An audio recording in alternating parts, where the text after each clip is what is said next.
Apakah hukum memakai surban? Apakah sunnah atau itu adat?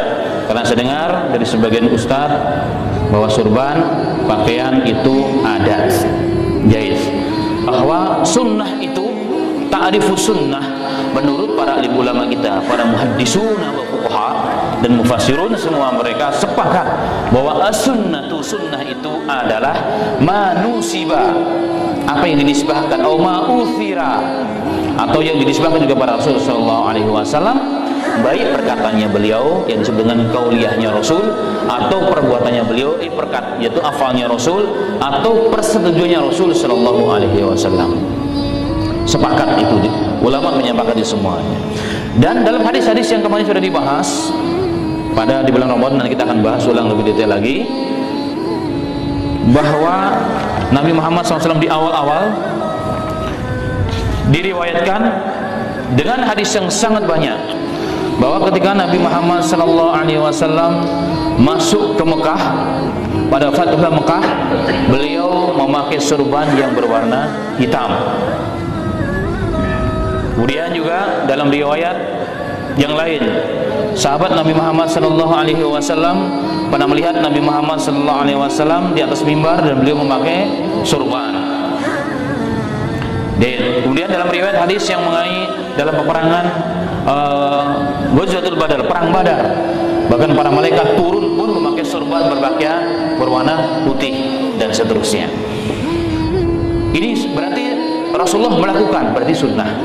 Dan Khulafaur Rasyidin mengamalkan, sahabat mengamalkan, kemudian ulama-ulama dahulu, Imam Syafi'i, Imam Malik, Ibnu Hajar, Ibnu Suyuti, semua mengamalkan. Bahkan tidak ketinggalan ulama-ulama kita pendahulu, kita pendiri NKRI pun mereka juga memakai pakaian tersebut. Kita buka uang yang cetakan lama yang 5.000, kita lihat seorang, namanya siapa itu? Imam Bonjol atau Pangeran Diponegoro itu pun pakai surban. Semua ulama-ulama terdahulu pakai surban. Bahkan saya punya buku yang menulis sejarah para a'immah dan muazzin di Haramain. Mereka semua pakai surban dulu, tidak seperti hari ini. Dulu mereka pun pakai surban semuanya. Dan dari situ maka dapat disimpulkan bahwa surban merupakan sunnah Nabi Muhammad sallallahu alaihi wasallam. Apakah ini adat? Ya, kalau sebagian negara memang surban menjadi adat bagi mereka. Tapi apapun judulnya, kalau sudah dipakai Rasul, sudah dikatakan oleh Rasul, itu menjadi sunnah Nabi Muhammad sallallahu alaihi wasallam. Maka yang menganggap itu hanya sekedar adat, gak berpahala, maka tolong kembali kepada definisi daripada sunnah itu sendiri. Mungkin dia gak ada kemampuan untuk itu.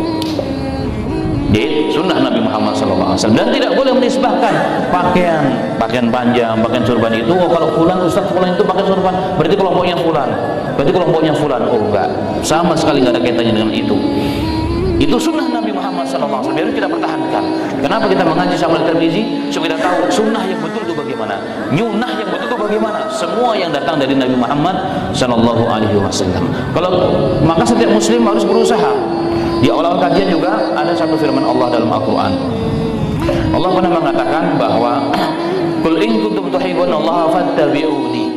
Kalau kalian mencintai Allah, maka kata Allah, maka ikutilah aku, ikuti Nabi Muhammad sallallahu alaihi wasallam. Ibnu Katsir mengatakan Allah taala, ini dalil ayat asas kewajiban bagi seorang muslim pengikut Allah, pengikut Rasul sallallahu alaihi wasallam untuk beritiba dengan Rasul, kaulnya Rasul, dan juga fi'liyahnya Rasul, perbuatannya Rasul dan perkataannya Rasul sallallahu alaihi wasallam.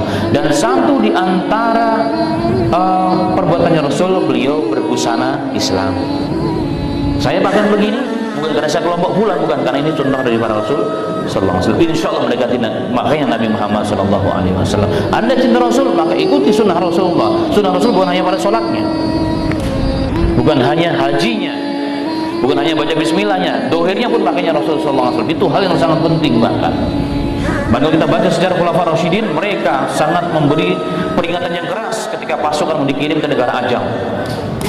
Jangan kalian pernah mengikuti kebiasaan adat istiadat pakaian orang-orang Ajam. Ini bukan Arab, ini pakaiannya Rasul sallallahu alaihi wasallam. Jadi orang mengatakan ini pakaian Arab, salah. Hijab pakaian Arab. Kita lihat dulu, bahkan secara Rasul perempuan itu nggak pakai hijab. Sebelum Islam datang, setelah Islam datang baru turun ayat-ayat hijab, dipakai hijab, turun pakai hijab. Bahkan dulu tawaf pun telanjang zaman Rasulullah. sempat dulu. Makanya ini kadang-kadang orang salah kaprah. Jadi, tapi kayaknya sekarang tidak layak. Ya begitulah nasib sunnah. Kalau sudah lama ditinggalkan, dianggap tidak lagi sesuai.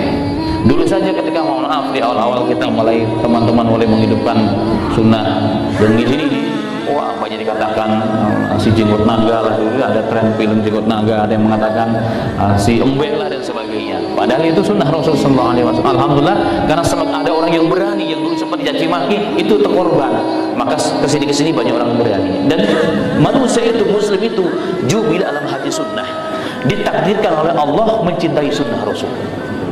Itu sifat daripada sunnah dan sifat seorang muslim sesungguhnya.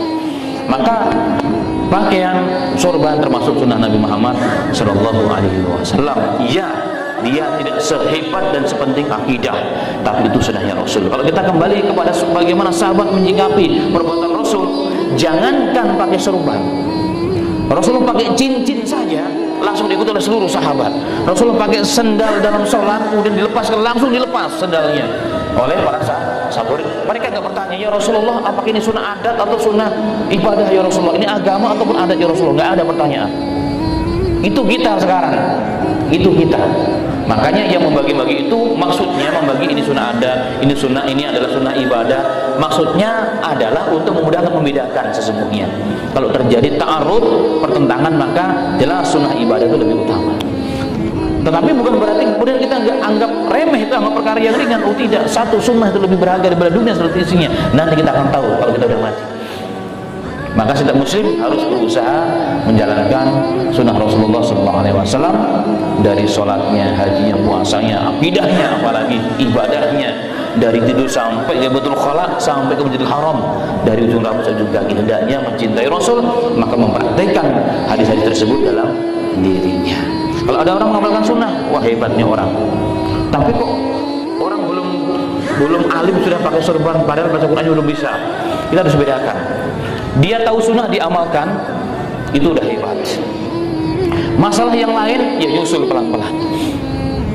Nggak ada larangan kalau orang yang pakai pakaian pakai jenggot, kakinya naik, celananya naik, pakai pakaian panjang harus alim ulama, nggak ada dalilnya. Sunnah ya sunnah.